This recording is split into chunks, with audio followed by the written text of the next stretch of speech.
할렐루야. 오늘 이 새벽에도 우리 주님을 사모하는 마음으로 우리 주님을 예배하기 위하여 또 기도의 응답을 간절히 구하며 이 자리에 나온 모든 성도님들 가운데 우리 주님의 크신 사랑과 은총이 함께 하시기를 주님의 이름으로 축원합니다. 오늘 이 시간에는 허무한 것을 분별하는 지혜라는 제목으로 말씀을 나누고자 합니다. 여러분, 잠언을 기록한 사람이 누구죠? 그렇죠. 바로 솔로몬입니다. 잠언 1장 1절 말씀을 보면 다윗의 아들 이스라엘의 왕 솔로몬의 잠언이라 하고 이것이 솔로몬이 쓴 책이라는 것을 분명하게 밝히고 있어요. 물론 잠언 전체를 솔로몬이 다 쓴 건 아닙니다. 잠언 30장은 야게의 아들인 아굴이라는 사람이 썼다고 했고요. 또 잠언 31장은 르무엘 왕의 어머니가 르무엘 왕에게 훈계한 것을 기록한 것이라고 했어요. 하지만 이 마지막 두 장을 제외하고 1장부터 29장까지 잠언의 대부분 말씀은 솔로몬이 기록한 말씀입니다. 오늘의 본문인 잠언 23장도 마찬가지인 거예요. 오늘의 말씀을 기록한 사람은 바로 솔로몬입니다. 그런데 우리가 잘 알고 있는 것과 같이 성경에는 잠언 외에도 솔로몬이 쓴 책이 하나가 더 있죠. 그게 뭐예요? 바로 전도서, 아가서도 있죠. 네? 전도서가 있습니다. 그리고 우리가 전도서를 생각하면 가장 먼저 떠오르는 말씀이 뭐예요? 헛되고 헛되며 헛되고 헛되니 모든 것이 헛되도다. 세상에서 가장 높은 자리에 오르고 세상에서 가장 많은 것을 가진 사람이 지혜가 있어서 너무나도 많은 것을 알고 있고 또 많은 사람에게 사랑받았던 사람이 결국에는 한다는 말이 무엇이냐? 그 모든 것이 헛되다는 고백이더라는 것입니다. 헛되고 헛되며 헛되고 헛되니 모든 것이 헛되도다. 재물과 권력과 명예가 세상의 지혜를 얻고 사람들에게 사랑받고 인정받는 것이 그 모두가 다 헛되더라는 것이죠. 그러니 그 헛된 것을 쫓아서 살아가지 말라는 겁니다. 그러면 헛되지 않은 것이 무엇이냐? 전도서의 결론이라고 할 수 있는 전도서 12장 13절 말씀을 보면 이렇게 명령합니다. 일의 결국을 다 들었으니 하나님을 경외하고 그의 명령들을 지킬지어다. 이것이 모든 사람의 본분이니라. 우리가 세상의 헛된 것들을 쫓아서 살아가는 것이 아니라 하나님을 경외하고 하나님의 말씀대로 살아가야 한다는 거예요. 우리가 살아가는 그 삶의 이유와 목적이 하나님께 있어야 한다는 것이죠. 내가 더 많은 것을 가지고 내가 더 높은 자리에 올라가고 내가 더 많은 것을 누리면서 살아가는 것이 아니라 내가 높아지고 내가 영광을 받는 것이 아니라 하나님을 높이고 하나님께 영광을 돌리는 것. 하나님을 경외하며 그 말씀대로 순종하면서 살아가는 것이 우리 인생의 목표가 되어야 한다는 겁니다. 썩어져 없어질 이 땅의 유한한 것들에 소망을 두지 말고 영원한 하나님 나라에 소망을 두고 살아가야 한다는 거예요. 이것이 바로 솔로몬의 믿음이었습니다. 그리고 오늘 우리가 함께 읽은 잠언 23장 말씀에도 솔로몬의 이러한 생각이 말하자면 솔로몬의 철학이 잘 나타나고 있는 것을 보게 됩니다. 오늘 본문 5절 말씀을 함께 보시기 바랍니다. 여기에는 한 가지 질문이 등장하죠. 내가 어찌 허무한 것에 주목하겠느냐? 여러분, 우리의 모든 행동은요, 주목하는 것. 다시 말해서 보는 것으로부터 시작을 합니다. 우리가 무엇을 바라보느냐에 따라서 우리 인생의 방향이 결정된다는 거예요. 당연한 말이죠. 눈으로는 오른쪽을 바라보면서 왼쪽으로 갈 수가 있겠습니까? 그럴 수는 없는 거예요. 그러다가는 넘어지는 겁니다. 그래서 우리가 무엇을 바라보는가, 무엇을 주목하는가 하는 것이 얼마나 중요한 일인지 모릅니다. 아담과 하와가 선악과를 따먹었던 것도 결국엔 그 이유가 무엇입니까? 그 선악과를 본 게 문제였어요. 그걸 보니까 먹음직도 하고 포함직도 하고 지혜롭게 할 만큼 탐스럽기도 하더라는 것이죠. 그러니까 그게 자꾸 눈에 밟히는 거예요. 자꾸 보게 되는 겁니다. 그리고 결국에는 그것을 따먹게 된 것 아니겠습니까? 돈을 바라보는 사람은요, 돈을 향하게 되어 있는 것이고요. 권력을 바라보는 사람은 권력을 향하게 되어 있는 겁니다. 하지만 하나님을 바라보는 사람은 하나님을 향하게 된다는 거예요. 예수님을 바라보는 사람은 예수님께로 나아가게 된다는 겁니다. 그래서 히브리서 12장 2절 말씀에서 강력하게 권면하고 있는 게 뭐예요? 믿음의 주요 또 온전케 하시는 이인 예수를 바라보자. 일단 예수님을 바라봐야 된다는 거예요. 우리가 예수님을 바라보는 것으로부터 모든 것이 시작한다는 겁니다. 예수님을 봐야지 예수님께로 나아갈 수가 있는 것이고, 예수님을 봐야지 예수님처럼 살 수가 있는 거예요. 예수님을 봐야지 예수님을 닮아갈 수가 있는 겁니다. 예수님을 보지 않고서는 아무것도 되지가 않는다는 것이죠. 사랑하는 우리 성도 여러분, 우리가 무엇을 바라보느냐에 따라서, 우리가 무엇에 주목하느냐에 따라서 우리 삶의 방향과 가치가 결정되는 겁니다. 우리가 허무한 것에 주목한다면 우리의 인생 역시도 허무한 방향으로 흘러갈 수밖에 없더라는 것이죠. 지금 우리는 무엇을 바라보고 있습니까? 우리는 무엇에 주목하고 있습니까? 우리가 얻으려고 하는 것은 무엇이고 이루려고 하는 것은 무엇입니까? 지금 우리는 어디를 향해 달려가고 있습니까? 바라기는 우리가 허무한 것에 주목하지 않기를 원합니다. 썩어져 없어질 이 땅에 그 허무한 것들을 바라보면서 그것을 얻으려고 발버둥 치는 인생이 아니라, 눈앞에 그 현실만을 바라보는 것이 아니라 눈을 들어 하늘을 바라볼 줄 아는 믿음, 우리 주님을 바라볼 줄 아는 그 믿음이 우리 안에 있기를 간절히 소망합니다. 하나님의 나라와 하나님의 영광을 바라보면서 하늘 소망을 가지고 살아갈 수 있는 저와 여러분이 되시기를 간절히 소망합니다. 그렇게 우리가 주님을 바라볼 때 세상의 다른 것들 바라보지 아니하고 오직 주님만을 바라볼 때에 주님의 은혜가 임하게 될 줄로 믿습니다. 허무한 것을 바라보는 사람은 허무한 인생을 살게 되는 것이지만, 주님을 바라보는 사람은 주님께서 주시는 그 풍성한 은혜와 복을 누리게 되는 줄로 믿습니다. 바라기는 오늘의 말씀을 통하여서 우리의 시선이 허무한 것에서 영원한 것으로 옮겨지기를 소망합니다. 우리의 삶이 참된 지혜로 채워질 수 있기를 간절히 축원합니다. 오늘의 본문을 살펴보면 우리가 주목하지 말아야 될 허무한 것들에 대해서 몇 가지 구체적인 예를 들어서 그것들을 주의하라고 경고하고 있는 것을 보게 됩니다. 먼저 1절부터 3절까지의 말씀을 보면은요, 관원들과 함께 앉아서 음식을 먹는 것을 주의하라고 했습니다. 왜 그렇습니까?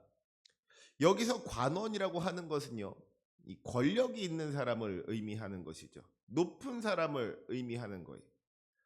어떤 높은 사람이 식사를 대접해 준다고 할 때 좀 조심할 필요가 있다는 겁니다. 지금도 그렇지만 당시 사회 가운데에서 함께 밥을 먹는다는 것에는, 누군가랑 같이 밥을 먹는다는 것에는 중요한 의미가 있었던 거예요. 예수님께서 세리들과 함께 앉아서 식사를 하셨을 때 다른 사람들이 뭐라고 했어요? 어떻게 그런 사람들이랑 같이 밥을 먹을 수가 있냐고, 어떻게 세리와 죄인과 함께 같이 밥을 먹을 수가 있냐고 막 화를 냈잖아요. 왜 그렇습니까? 누구랑 같이 밥을 먹느냐 하는 것이 그 사람이 어떤 사람인지를 나타낸다는 거예요. 세리와 죄인과 함께 식사를 한다는 것은 스스로 세리와 죄인 같은 사람이 된다는 이야기인 겁니다. 그러니까 반대로 관인과 함께 식사를 한다는 것, 권력자, 높은 사람과 함께 식사를 한다는 것은 나도 높은 사람이 된다는 거예요. 나에게도 그런 권력이 생긴다는 겁니다. 그러니까 높은 사람이랑 같이 밥을 먹으면 나도 높아지니까 아마도 많은 사람들이 그 높은 사람과 함께 식사할 수 있는 기회를 얻고자 했겠죠. 높은 사람이랑 같이 밥을 먹고 싶어 했을 겁니다. 그런데 그걸 주의하라는 거예요. 삼가고 조심하라는 겁니다. 특별히 3절 말씀에 보니까 그것이 속이는 음식이라 그랬어요. 이것이 무슨 뜻이겠습니까? 이렇게 생각해 보시면 좋을 것 같아요. 가끔씩 대통령이 재벌그룹 총수들을 모아가지고 이렇게 같이 식사를 했다는 뉴스가 나오죠.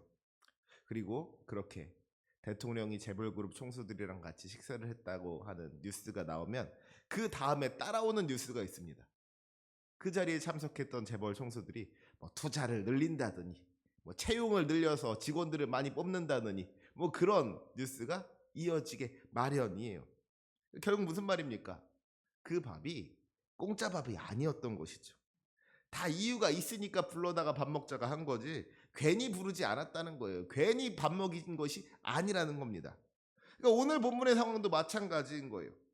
높은 사람과 같이 식사를 한다는 것이 뭐 명예로운 일일 수도 있고 영광스러운 일일 수도 있죠. 그것이 막 자랑할 만한 일일 수 있어요. 하지만 그 사람이 나를 부른 데에는 나를 불러서 같이 밥 먹자고 한 데에는 다 이유가 있는 것 아니겠습니까? 밥 한 끼 잘못 먹었다가 그 관원의 어려운 부탁을 들어줘야 되고 그 관원이 시키는 일을 해야만 한다면 결국 그것이 속이는 음식이 된다는 거예요. 그러니까 결국 여기서 이야기하고자 하는 것이 무엇입니까? 높은 사람이 식사 자리에 초대해 준다고 해서 마냥 좋아할 일이 아니더라는 것이죠. 이 사람이 나를 왜 부른 것인가? 이 사람이 나를 왜 초대하신 것인가? 생각해 보라는 거예요. 그가 나에게 무엇을 원하는지를 좀 생각해 보라는 겁니다. 그 음식이 속이는 음식이 되게 하지 말라는 거예요. 사람에게 너무 기대하는 마음을 가지지 말고 또 사람을 너무 의지하지도 말라는 것이죠. 특히 이 높은 사람과 어울리게 되었다고 해서 마치 자기가 높은 사람이 된 것처럼 착각하고 교만하지 말라는 겁니다. 자기를 다스릴 줄을 알아야 한다는 거예요. 그런가 하면 4절 말씀에는 어떤 교훈이 담겨져 있습니까? 부자 되기에 애쓰지 말고 내 사사로운 지혜를 버릴지어다 그랬습니다. 먼저 부자 되기에 애쓰지 말라 그랬어요. 이 말씀을 오해하지 마시기 바랍니다. 지금 이 말씀은 부자가 되지 말라는 게 아니에요. 부자가 되어서는 안 된다는 게 아닙니다. 우리 믿는 사람들은 뭐 다 가난하게 살아야 한다고, 부자가 되는 건 죄라고 그렇게 이야기하는 것이 아니란 말이죠. 다만 말 그대로 부자 되기에 애쓰지는 말라는 거예요. 부자가 된다는 것이 우리의 인생의 어떤 목표가 되어서는 안 된다는 것이죠. 부자가 되기 위해서 애쓰고 노력하는 인생, 부자가 되기 위해서 다른 것들을 포기하는 인생, 수단과 방법을 가리지 않고 부자만 되면 된다고 생각하는 그런 인생은 그야말로 어리석은 인생이고 허무한 인생이다 하는 것입니다. 5절 말씀 뒷부분에도 보니까 뭐라 그랬어요? 정령히 재물은 스스로 날개를 내어 하늘을 나는 독수리처럼 날아가리라 그랬습니다. 이게 무슨 말입니까? 이 재물이라는 것이 있다가도 없는 것이다 하는 이야기죠. 우리가 재물을 가졌다고 생각하지만 이것이 내 것이라고 나의 소유라고 그렇게 생각하지만 사실 우리는 그 재물의 온전한 주인이 되지 못합니다. 내가 가지고 있다고 내 거 아니에요. 사실은 내가 쓴 것만 내 돈이지 내가 가지고 있는 돈은 진짜 내 돈 아닌 겁니다. 누가복음 12장을 보면 예수님께서 한 부자의 비유를 말씀하시잖아요. 어떤 부자가 쌓아놓을 곳이 없을 정도로 풍성한 소출을 얻게 되었다는 거예요. 이 부자가 원래 있던 곳간이 모자랄 정도로 많은 것을 얻고 나서 곳간이 모자라니까 원래 있던 곳간을 헐고 더 큰 곳간을 지어가지고서는 그 곳간을 가득 채웠다는 것이죠. 그 커다란 곳간에 곡식을 가득 쌓아놓고서는 내가 이제 여러 해 동안 쓸 물건을 많이 쌓아두었으니까 이제는 평안히 쉬고 먹고 마시고 즐거워해야 하겠구나 하고 생각을 했다는 겁니다. 하지만 하나님께서 그에게 뭐라고 말씀하세요?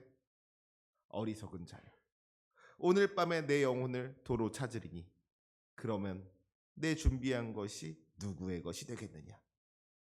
그날 밤에 하나님께서 그를 데려가신다면 그 창고에 가득 쌓아놓은 것 아무것도 아니라는 거예요. 가지고 갈 수 있는 건 아니라는 겁니다. 우리가 이 땅에서 아무리 많은 것을 가졌다고 할지라도 창고가 모자라게 쌓아두었다고 할지라도 주님께서 우리를 데려가신다면 아무것도 가져갈 수 있는 것이 없는 것이죠. 다 놓고 가야 되는 거예요. 그러니 그 재물을 많이 모아서 부자가 되기 위해서 애쓰는 인생이 얼마나 어리석은 인생입니까? 우리는 그러지 말아야 된다는 거예요. 그런 허무한 인생을 살지 말아야 한다는 겁니다. 또 사사로운 지혜를 버리라고 했습니다. 사사로운 지혜를 버리라. 잔머리 굴리지 말라는 거예요. 인간적인 생각을 가지고 살지 말라는 겁니다. 고린도전서 1장 24절에서 사도 바울이 고백하는 게 뭐예요?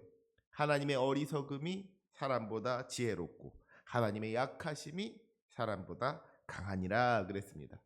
또 고린도전서 3장 19절과 20절에서는 말하기를 이 세상 지혜는 하나님께 어리석은 것이니 기록된 바 하나님은 지혜 있는 자들로 하여금 자기 꾀에 빠지는 이라 하였고 또 주께서 지혜 있는 자들의 생각을 헛것으로 아신다 하셨느니라 그랬습니다. 우리가 아무리 지혜롭다고 할지라도 거기에는 한계가 있다는 거예요. 괜히 잔머리 굴리다가는 자기 꾀에 빠진다는 것이죠. 우리가 구해야 할 것은 사사로운 지혜가 아니라 그 어떤 인간적인 지혜가 아니라 하나님의 지혜인 줄로 믿습니다. 우리가 자꾸만 인간적인 생각으로 살려고 하다 보니까 허무한 것을 바라보게 되는 거예요. 우리가 육체적인 정욕에 매여서 세상을 바라보다 보니까 돈이 좋아 보이고 권력이 좋아 보이고 명예가 좋아 보인다는 것이죠. 하지만 우리가 사사로운 지혜를 다 버리고 하나님의 눈으로 세상을 바라볼 때에는 정말로 중요한 것이 무엇인지를 발견하게 되는 줄로 믿습니다. 그때에 정말로 가치 있는 것이 무엇인지를 알게 된다는 거예요. 세상 그 무엇으로 비교할 수 없는 하나님의 영광을 바라보게 되는 줄로 믿습니다. 그 은혜가 우리 가운데 충만하기를 주님의 이름으로 축원합니다. 여러분, 지금까지 우리가 바라보지 말아야 될 것들, 허무한 것들에 대해서 살펴봤는데요. 그러면 우리가 주목해야 할 허무하지 않은 것은 무엇입니까? 우리가 정말로 바라보아야 할 것은 무엇이고 우리가 정말로 집중해야 할 것은 무엇입니까? 오늘 본문 12절 말씀 우리 큰 소리로 함께 읽었으면 좋겠습니다. 12절 말씀 함께 읽습니다. 시작. 훈계에 착심하며 지식의 말씀에 귀를 기울이라. 아멘. 훈계에 착심한다는 것은 하나님의 가르침과 교훈을 마음에 새기고 그것을 삶의 기준으로 삼는다는 거예요. 하나님의 말씀을 단순히 지식으로만 받아들이는 것이 아니라 마음 깊이 받아들여서 내면화한다는 것이죠. 하나님의 말씀에 귀를 기울여서 그 말씀을 듣고 그 말씀대로 순종하는 삶을 살아야 한다는 겁니다. 오늘 우리가 살펴본 것처럼 세상에 많은 것들이 우리를 유혹합니다. 사람을 의지하려는 마음이 있고요. 더 많은 것을 가지고자 하는 욕심이 있죠. 인간적인 생각이 그 사사로운 지혜가 우리 삶을 다스리려고 한다는 거예요. 하지만 그때마다 우리가 더욱 집중해야 하는 것은 우리가 정말로 주목해야 하는 것은 하나님의 말씀인 줄로 믿습니다. 썩어져 없어질 세상 것들을 바라보지 아니하고 우리를 구원할 수 없는 헛된 우상들을 의지하지 아니하고 내 생각과 내 뜻, 내 계획을 다 내려놓고서 겸손하게 하나님의 말씀을 붙잡을 때에 우리 하나님께서 우리와 함께하여 주시고 우리를 도와주실 줄로 믿습니다. 우리를 인도하여 주시고 우리에게 복 주실 줄로 믿습니다. 그 하나님의 크고 놀라운 은혜가 우리 가운데 충만하기를 주님의 이름으로 축복합니다. 헛된 것들을 바라보지 않으셨으면 좋겠어요. 헛된 말들에 귀를 기울이지 마시기 바랍니다. 우리가 바라보아야 할 것은, 우리가 집중해야 할 것은 오직 하나님의 말씀밖에는 없다는 것이죠. 우리가 하나님의 말씀을 마음에 새기고 그 말씀대로 순종할 때 말씀의 능력을 경험하게 될 줄로 믿습니다. 그때 우리의 인생이 허무한 인생에서 의미 있는 인생으로, 가치 있는 인생으로, 우리 주님께서 기뻐하시는 인생으로 변화될 줄로 믿습니다.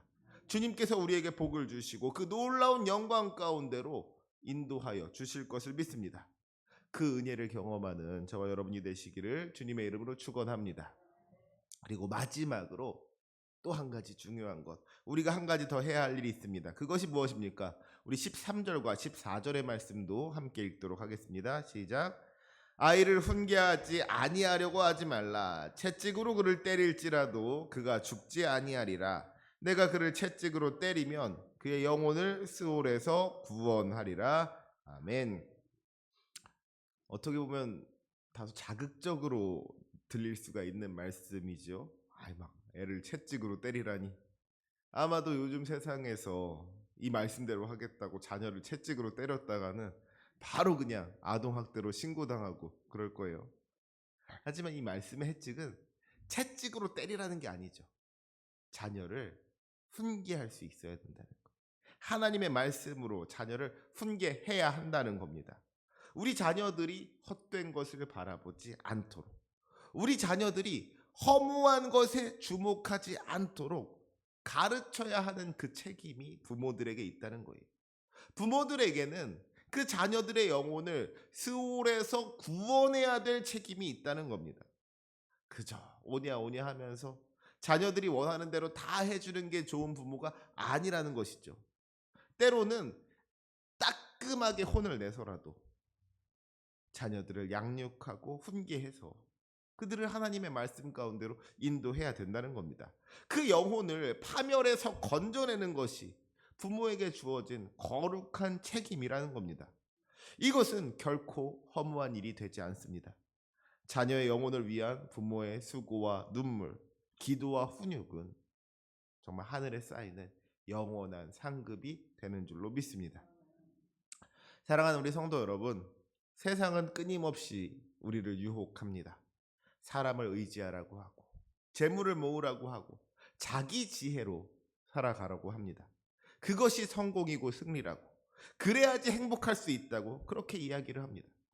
하지만 그 모든 것들은 허무한 것이고 헛된 것입니다. 우리가 정말로 주목해야 할 것은 그런 썩어져 없어질 것들이 아니라는 거예요. 우리가 정말로 바라보아야 하고 우리가 붙잡아야 하는 것은 영원토록 변하지 않는 하나님의 말씀인 줄로 믿습니다. 주님의 말씀을 마음에 새기고 그 말씀대로 살아갈 수 있으시길 바랍니다. 나아가 그 말씀으로 우리의 자녀들을 가르칠 수 있으시기를 바랍니다. 그리하여 허무한 인생에서 벗어나 우리 주님께서 주시는 영원한 복을 누리는 천국 백성 되시기를 주님의 이름으로 축원합니다. 아멘. 기도하시겠습니다.